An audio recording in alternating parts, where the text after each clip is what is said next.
واجب الاحترام حاضرین و ناظرین کرام،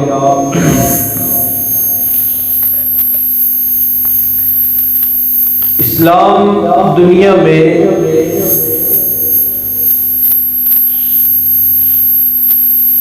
تمام کمزوروں کا سہارا بن کر آیا ہے۔ معاشرے کے تمام مظلوم اور ستائے ہوئے اور پسے ہوئے طبقات کا ہاتھ پکڑا ہے اسلام نے۔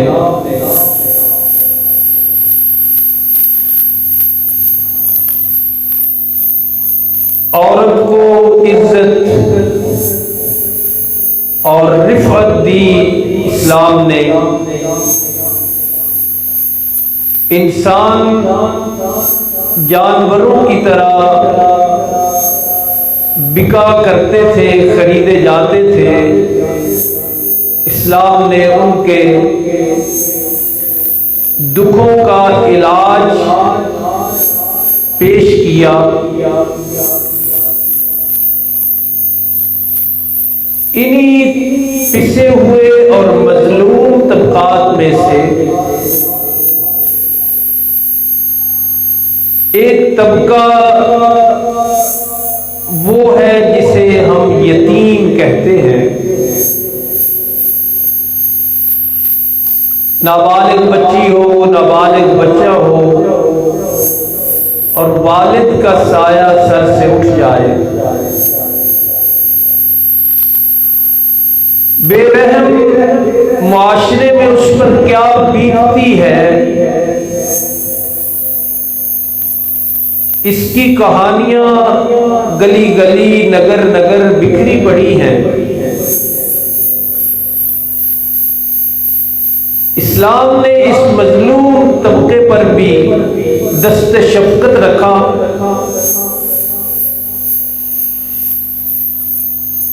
اور مسلمانوں کو، اپنے ماننے والوں کو بھرپور ترغیب دی کہ وہ اس مظلوم طبقے کو بھی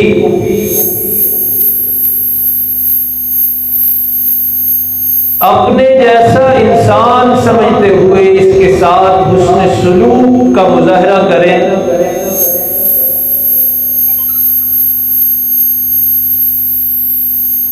ہمارے نبی، پیارے نبی، امام الانبیاء، سید الانبیاء، حبیب کبریاء، جناب محمد مصطفیٰ صلی اللہ علیہ وسلم بھی یتیم پیدا ہوئے۔ آپ مکہ کے وہ در یتیم ہیں کہ جن کی ولادت بابرکت سے پہلے والد محترم اللہ کے پاس چلے گئے تھے۔ آپ کی یتیمی کا ذکر اللہ نے بڑی شفقت کے ساتھ یوں ذکر کیا ہے قرآن حکیم میں، أَلَمْ يَجِدْكَ يَتِيمًا فَآوَى۔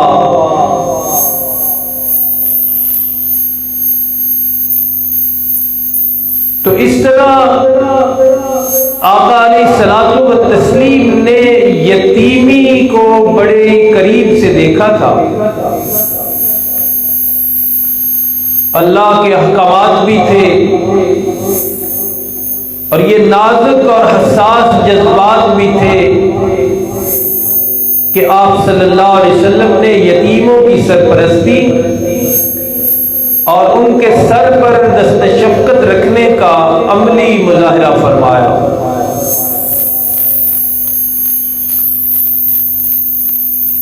قرآن حکیم کی جو آیت مبارکہ پڑھی ہے یہ سورۃ البقرہ کی آیت ہے۔ رسول کریم صلی اللہ علیہ وسلم نے جب یتیموں کے حقوق بیان فرمائے، ان کی سرپرستی کا شوق دلایا صحابہ کو، تو صحابہ کے شوق جستجو اور ذوق میں اضافہ ہوا تو وہ سوال کرنے لگے۔ قرآن حکیم کی آیت کہتی ہے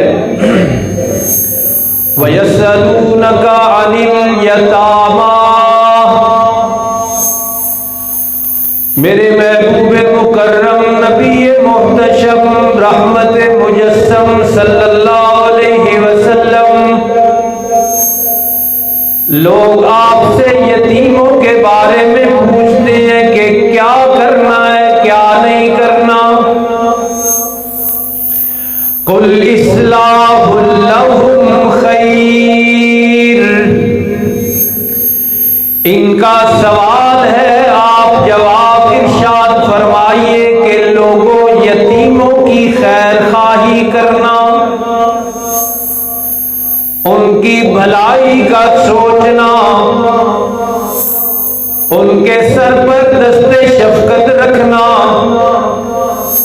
اور اپنی جان مال کے ذریعے ان کی سرپرستی کرنا، یہ سراسر نیکی کا کام ہے۔ یتیموں کی دیکھ بھال کرنا، ان کی پرورش کرنا، ان کی کفالت کرنا، ان کی خیر خواہی کرنا، ان کے لیے اچھے جذبات و خیالات کا اظہار کرنا، یہ سراسر نیکی ہے۔ اور یتیموں کا مال چونکہ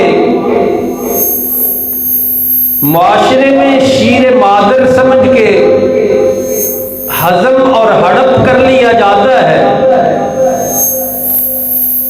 اس لیے قرآن حکیم نے اس بارے میں خوب وضاحت کی کہ ان کے مال کی آپس اپنے مال کے ساتھ اختلاط اور ملانا جو ہے، صحابہ اس سے بھی کترانے لگے کہ کہیں ان کا مال ہماری طرف نہ آ جائے۔ اس لیے فرمایا وَإِن تُخَالِطُوهُمْ فَإِخْوَانُكُمْ، اگر تم یتیموں کا مال اپنے مال کے ساتھ ملا کے ان کی پرورش اور دیکھ بھال کرتے رہو، کوئی بات نہیں، فَإِخْوَانُكُمْ، رب العالمین کے کاغذوں میں وہ تمہارے بھائی ہیں۔ تو یتیموں کو اللہ نے یہ درجہ دیا کہ ان کو مسلمانوں کا بھائی قرار دیا، بحیثیت مسلمان بھی وہ بھائی، لیکن خیر خواہی کے جذبات ان کے ساتھ ایسے رکھنے ہیں جیسے بھائی بھائی کے ساتھ رکھتا ہے۔ واللہ یعلم المفسد من المصلح، ان کے مال اپنے مال کے ساتھ ملانے میں خرابی اور دغا بازی کی نیت کس کی ہے یہ بھی اللہ کو معلوم ہے، اور ان کے مال اپنے مال کے ساتھ ملا کر بہتری کی نیت کس کی ہے یہ بھی اللہ کو معلوم ہے۔ لہذا اتنے حرج میں نہ پڑو، اگر مل کے کھانا پکاتے ہیں، مل کے چیزیں لیتے ہیں، خرچہ اکٹھا کرتے ہیں تو کوئی حرج نہیں جب تک نیت ٹھیک ہو۔ وَلَوْ شَاءَ اللَّهُ لَأَعْنَتَكُمْ، رب العالمین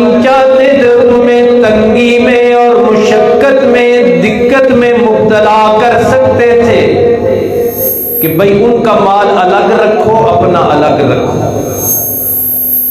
لیکن اس میں مشقت تھی، اس لیے اللہ نے اجازت دے دی کہ اگر نیت ٹھیک ہے، طرز عمل ٹھیک ہے، آپ ان کا مال کھانا نہیں چاہتے لیکن ملا کے رکھنا چاہتے ہیں، اکٹھا خرچہ، اکٹھا لین دین کرنا چاہتے ہیں، تو مال ان کا اپنے مال کے ساتھ ملا سکتے ہیں.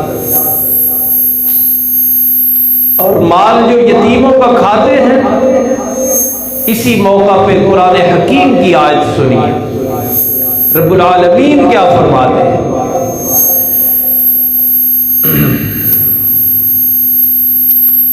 قرآن مجید میں سورۃ النساء میں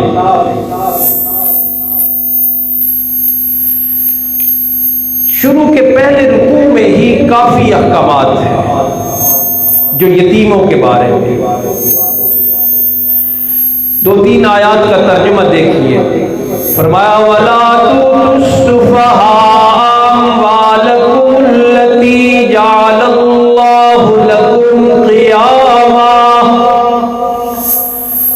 جن ناواقف اور نابالغ لوگوں کے مال پر اللہ نے تمہیں نگران بنایا ہے، نگہبان بنایا ہے. وہ تو ابھی چھوٹے بچے ہیں، لیکن تم چونکہ بڑے ہو، نگرانی کر رہے ہو، نگہبانی کر رہے ہو، سرپرستی کر رہے ہو، اس لیے تمہیں حکم یہ ہے کہ ان کے مال ان کے حوالے نہ کرو. وَارْزُقُوهُمْ فِيهَا، ان کے مالوں میں سے ہی ان کو کھلاتے رہو. رکھو اپنے پاس، وہ تو بچے ہیں نا یتیم، لیکن ان کے مالوں میں سے ان کے کھانے پینے کا بندوبست کرتے رہو. وَاكْسُوهُمْ، اور ان کو کپڑے بھی اسی مال میں سے لے کے دیتے رہو، پہناتے رہو. لیکن یہ سلسلہ کب تک چلنا ہے؟ فرمایا وَابْتَلُوا الْيَتَامَى، یتیموں کا امتحان لیتے رہو، پرکھتے رہو، ساتھ ساتھ دیکھتے رہو کہ ان میں شعور کب آئے گا. حَتَّى إِذَا بَلَغُوا النِّكَاحَ، جب یہ بچے پہنچ جائیں نکاح کی عمر کو، بڑے ہو جائیں. فَإِنْ آنَسْتُم مِّنْهُمْ رُشْدًا، تمہیں محسوس ہونے لگے کہ اب عاقل بھی ہو گئے ہیں، بالغ بھی ہو گئے ہیں، عاقل بھی ہو گئے ہیں، اب معاملات کو سمجھنے لگے ہیں، اچھے برے کی تمیز کرنے لگے ہیں، نفع نقصان کی حد کو جاننے لگے ہیں. جب عمر کی اس حد کو پہنچے تو فَادْفَعُوا إِلَيْهِمْ أَمْوَالَهُمْ، ان کے مال ان کے حوالے کر دو. ان کا باپ تو سر پہ نہیں رہا، تم نے نگرانی کی ہے، سرپرستی کی ہے، شفقت کی ہے، اب وہ معاملے کو سمجھنے لگے ہیں تو مال ان کا ان کے حوالے کر. وَلَا تَأْكُلُوهَا إِسْرَافًا، جب تک مال تمہارے پاس ہے فضول خرچی کی نیت سے نہ کھاتے رہنا کہ ان کو تو پتہ کو نہیں، اڑا لو، ایسا نہ کرنا. وَبِدَارًا أَن يَكْبَرُوا، اور جلدی نہ کرنا کہ ان کے بڑے ہونے سے پہلے پہلے ہم ہاتھ صاف کر لیں. ان کو تو شعور ہی کو نہیں، تو اس جلدی میں نہ کھاتے رہنا کہیں ان کا مال کہ یہ بڑے ہوں تو ہاتھ ہی کچھ نہ آئے. اور یہ جو سرپرستی میں ان کا مال اپنے مال کے ساتھ ملانا ہے، یہ بھی سب کے لیے نہیں. فرمایا ومن کان غنیا فلیستعفف، تم میں سے جو یتیموں کی پرورش کر رہا ہے اگر وہ خود مالدار ہے تو ان کے مال سے بچے. خود اللہ نے بہت کچھ دیا ہے تو ان کے مال سے پھر اپنے آپ کو بچا کے رکھے جو سرپرستی کر رہا ہے. وَمَنْ كَانَ فَقِيرًا فَلْيَأْكُلْ بِالْمَعْرُوفِ، اور سرپرست اگر خود بھی غریب ہو سکتا ہے نا، وہ یتیموں کی پرورش تو کر رہا ہے لیکن خود اپنے اخراجات سے بھی تنگ ہے.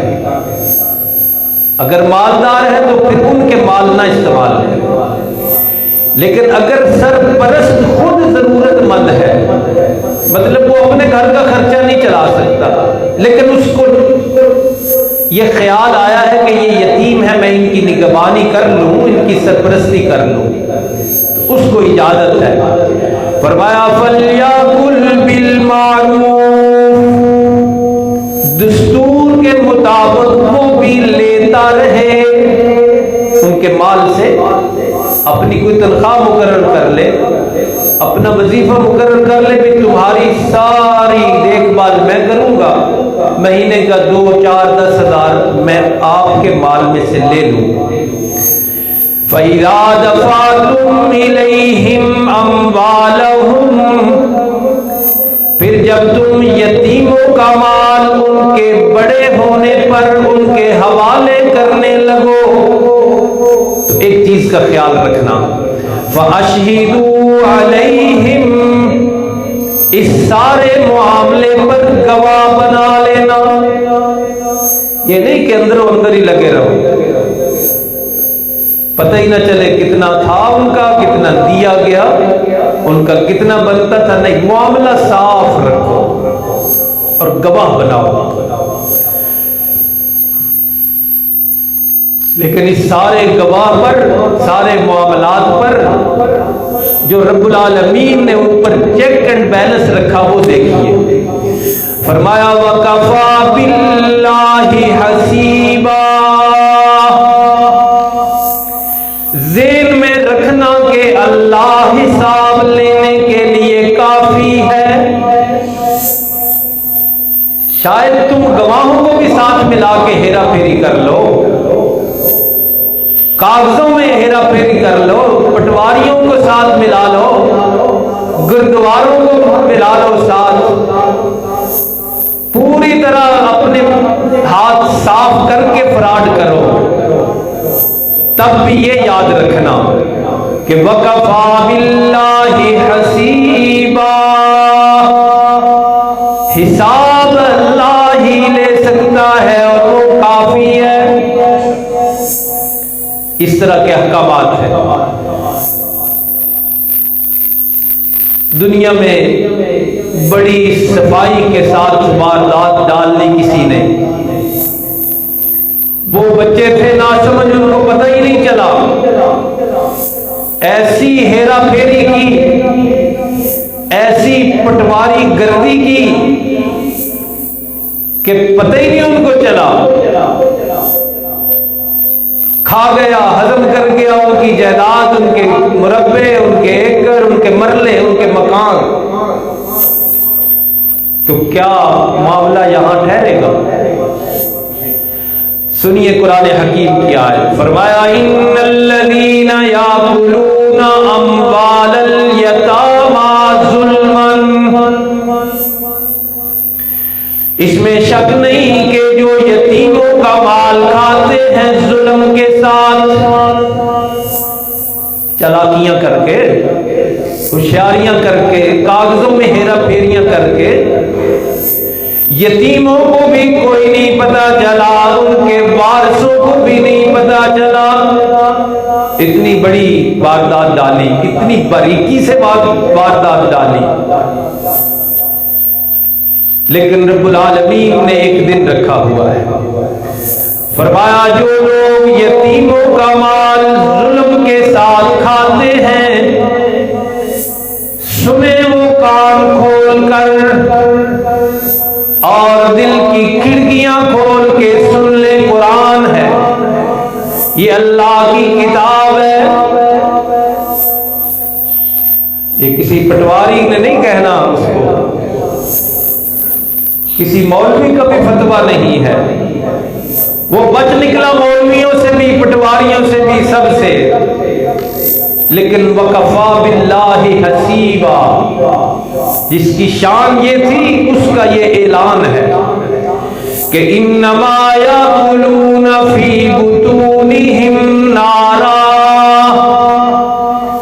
انہوں نے یتیم کے مرلے نہیں کھائے، انہوں نے اپنے پیٹوں میں جہنم کی آگ بھری ہے۔ یہ مرلے ادھر ہی رہ جانے، کوئی بھی نہیں ساتھ لے کے گیا۔ وَسَيَصْلَوْنَ سَعِيرًا، اور کوئی دن نہیں جاتے کہ یہی یتیموں کا مال کھانے والے حرام خور بڑی جلدی دہتی ہوئی آگ میں داخل ہوں گے۔ یتیموں کا مال کھایا تو جہنم کی آگ کھائی، یا اپنے پیٹوں میں جہنم کی آگ بھر رہے۔ یہ اللہ کے قرآن کا اعلان ہے۔ یہاں بڑا آسان ہے ہڑپ کرنا لاوارثوں اور بے وارثوں کی زمینیں اور بے شعور بچوں کی جائیدادیں، لیکن قرآن نے جو اعلان کیا ہے وہ آپ نے سنا کہ وہ اپنے پیٹوں میں آگ بھرتے ہیں اور بڑی جلدی دہتی ہوئی آگ میں داخل ہوں گے۔ رسول کریم صلی اللہ علیہ وسلم نے اپنی حیات مبارکہ میں یتیموں کے ساتھ حسن سلوک کی بڑی ہی ترغیب اور شوق دلایا۔ آپ امام الانبیاء ہیں، فخر دو جہاں ہیں، اتنا رتبہ، اتنی شان کہ عرش معلیٰ پہ آپ تشریف لے گئے، اتنی شان، اور آپ اپنے اسی مرتبے اور اسی مقام کے ساتھ یتیموں کے گھروں میں جایا کرتے تھے۔ دوسری جنگ احد ہے، وہاں 70 سے زائد صحابہ شہید ہو گئے، ان کے بچے یتیم ہو گئے،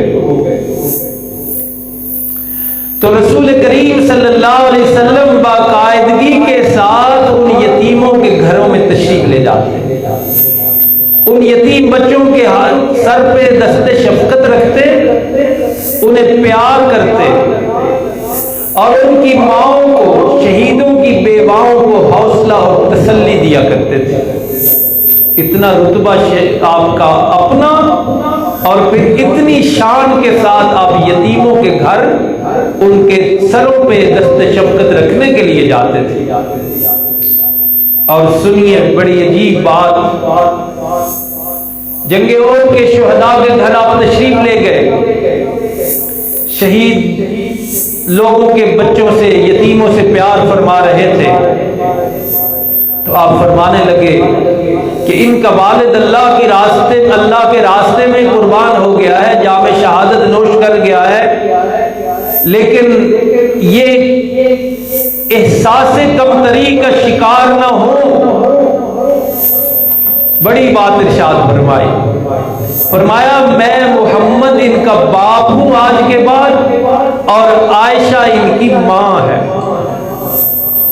یتیموں کو اتنا رتبہ دیا کہ یہ اپنے آپ کو اس طرح نہ سمجھیں۔ اور میرے پیغمبر صلی اللہ علیہ وسلم نے ارشاد فرمایا کہ جو بندہ یتیم کی پرورش کرتا ہے، کفالت کرتا ہے، اس کی تعلیم کی ذمہ داری لیتا ہے، اس کی پرورش کی ذمہ داری لیتا ہے، میرے نبی صلی اللہ علیہ وسلم نے ارشاد فرمایا وہ بندہ اور میں قیامت میں جنت میں اس طرح ہوں گے۔ دو انگلیاں جوڑ کے اپنی، یہ وہی انگلیاں ہیں جن سے چشمے جاری ہوتے تھے، وہ مقدس، وہ بابرکت انگلیاں، ایسے ملا کے فرمایا کہ انا وکافر الیتیم، کہ میں اور یتیم کی سرپرستی کرنے والا کہاتین جنت میں اس طرح ہوں گے اکٹھے۔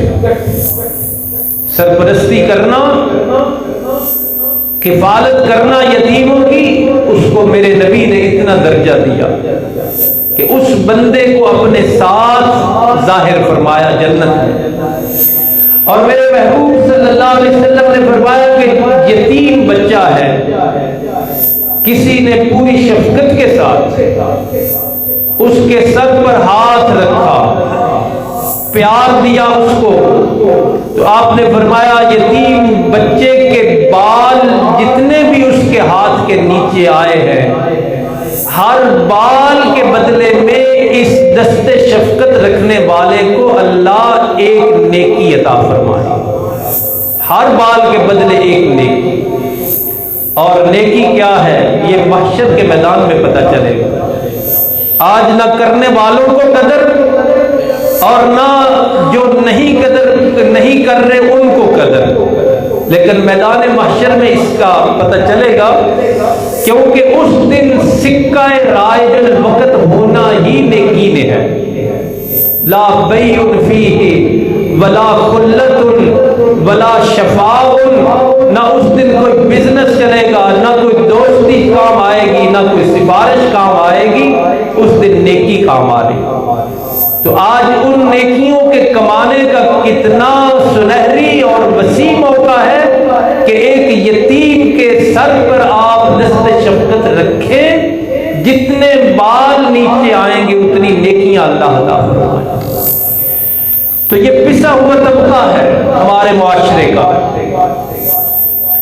اسلام نے اس کی خوب خبرگیری کرنے، سرپرستی کرنے، خیر خواہی کرنے اور ان کی بہتری کا ہمیں حکم دیا ہے۔ برادری میں، محلے میں، کہیں ارد گرد دور نزدیک جہاں بھی کوئی اس صورتحال سے گزر رہا ہے تو ہم سب کے لیے یہ ضروری ہے کہ ہم جہاں تک ہو سکتا ہے اس کی سرپرستی کریں۔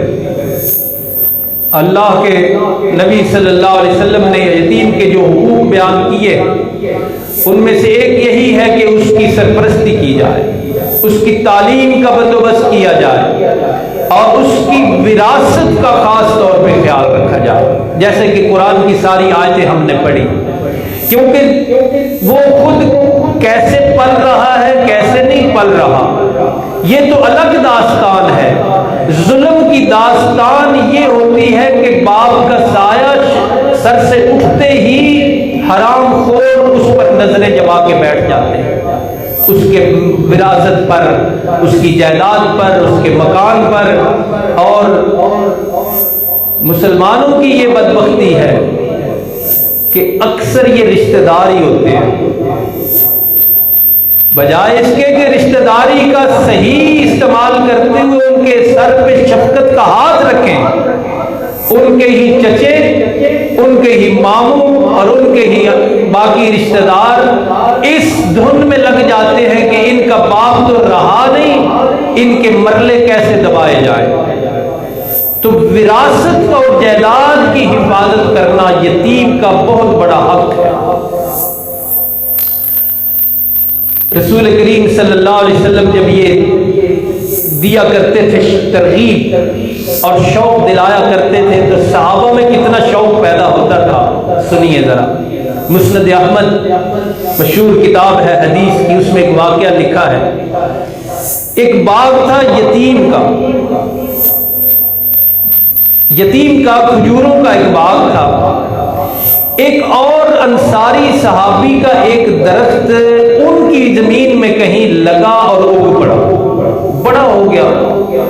جب وہ نشاندہی کی گئی تو زمین تھی یتیم کی اور درخت تھا اس انصاری کا۔ ان کو بھی ادھر سے آنا پڑتا تھا اپنے درخت کا پھل لینے کے لیے، حرج ہوتا تھا۔ اس یتیم بچے نے چاہا کہ میں نہ دیوار بنا دوں، میرا باغ ہے اس کے ارد گرد دیوار کھینچ دوں۔ وہ درخت کا مسئلہ بن گیا کہ اس کو کیا کیا جائے۔ یتیم بچے نے اس انصاری سے کہا کہ مجھے دے دو، ایک درخت ہی ہے، انہوں نے کہا نہیں دینا۔ نے کہا ویسے نہیں دینا تو پیسوں سے دے دو. انہوں نے کہا نہیں دینا. یتیم بچے نے یہ بات صورتحال نبی پاک صلی اللہ علیہ وسلم سے جا کے عرض کر دی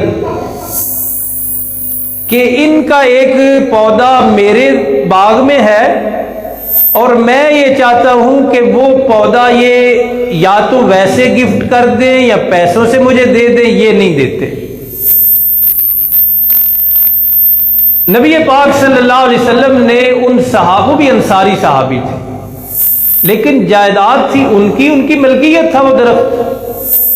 آپ نے بھی ان سے فرمایا کہ یہ درخت یا پیسوں سے ان کو دے دو یا ویسے گفٹ کر دو. یہ دیوار کرنا چاہتے ہیں, آپ کا درخت ادھر آ جائے گا, آپ کے لیے آنا جانا مشکل.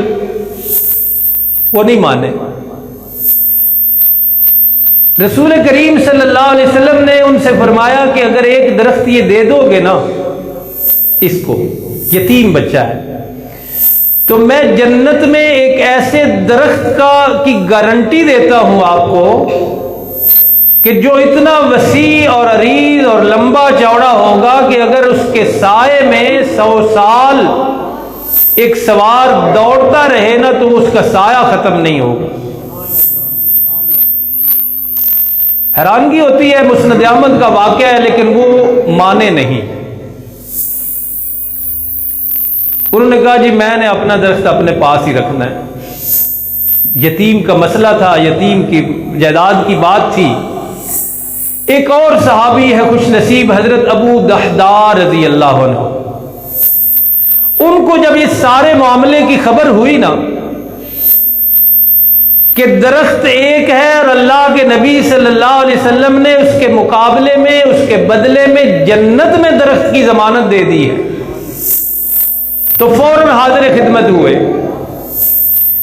اور عرض کی اللہ کے رسول آپ نے یہ گارنٹی دی ہے کہ ایک درخت جو دے گا لے کر اس کو جنت میں ایک درخت ملے گا. آپ نے فرمایا دی ہے.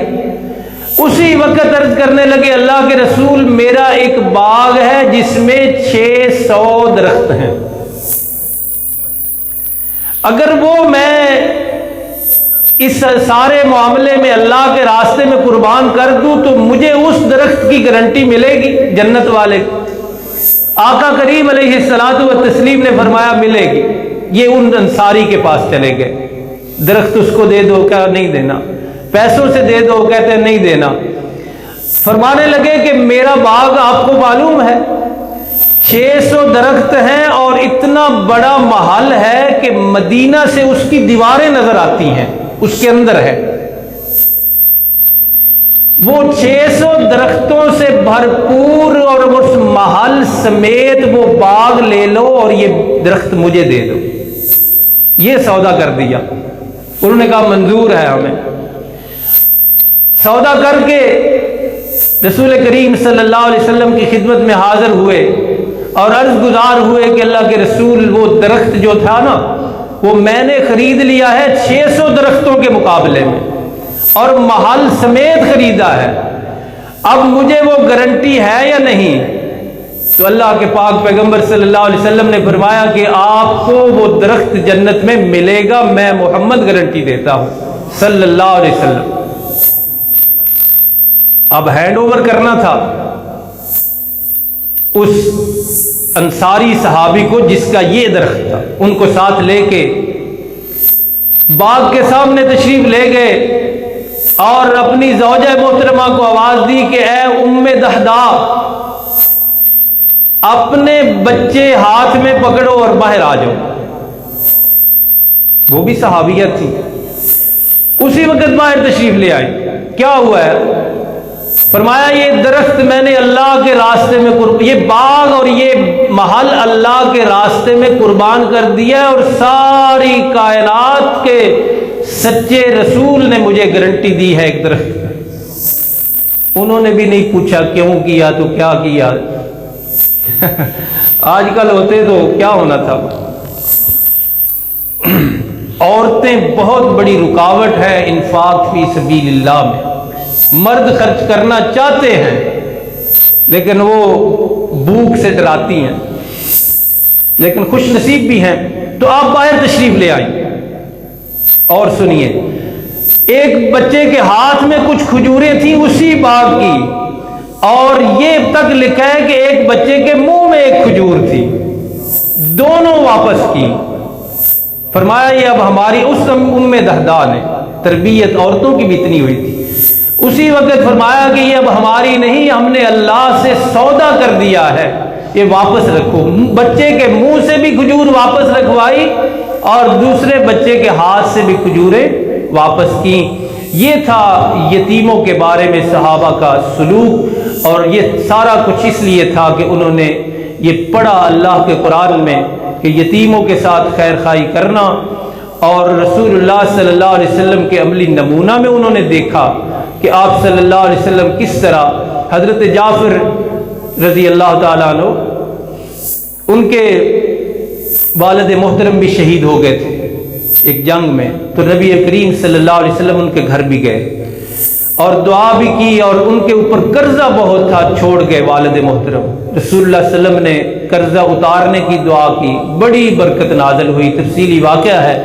خلاصہ گفتگو کا یہ ہے کہ پسے ہوئے طبقات میں سے یہ طبقہ بھی اسلام کی نظروں میں ہے، اسلام نے بڑا شوق دلایا ہے، بڑی ترغیب دی ہے، جہاں تک ہو سکے پورے خفیہ انداز میں اللہ کو راضی کرنے کی نیت سے، رسول کریم صلی اللہ علیہ وسلم کے فرامین پر عمل کرنے کی نیت سے، بڑے اچھے انداز میں عزت نفس کو مجروح کیے بغیر ایسے لوگوں کی حوصلہ افزائی، سرپرستی، پرورش اور کفالت کا موقع اگر اللہ دے تو فوری طور پہ وہ موقع لے لینا چاہیے۔